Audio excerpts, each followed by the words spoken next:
ବର୍ଷାରେ ବେହାଲ ମାଲକାନଗିରି ଜିଲ୍ଲା। ଲଗାଣ ବର୍ଷା ଯୋଗୁଁ ମାଲକାନଗିରି ଜୟପୁର ଯୋଗାଯୋଗ ବିଚ୍ଛିନ୍ନ। 3 ରୁ 4 ଫୁଟ ପୋଲ ଉପରେ ବହୁଛି ପାଣି। ଫଳରେ ମାଲକାନଗିରି ମୋଟୁ ସମେତ ଜୟପୁର ଯୋଗାଯୋଗ ସମ୍ପୂର୍ଣ୍ଣ ଠପ୍ ହୋଇଯାଇଛି। ଏପଟେ ଜନଜୀବନ ହନ୍ତସତ।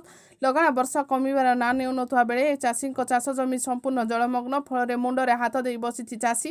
ବର୍ଷା ପାଣି ରାସ୍ତା, ଘର, ଚାଷ ଜମିକୁ ପଶି ବେହାଲ କରୁଥିବା ବେଳେ ବିଶାଳ ଗଛ ଘର ଉପରେ ପଡ଼ି ଘର ଭାଙ୍ଗି ଯାଉଛି, ଯାହାଫଳରେ ଜନଜୀବନ ହନ୍ତସତ ହୋଇପଡ଼ିଛନ୍ତି।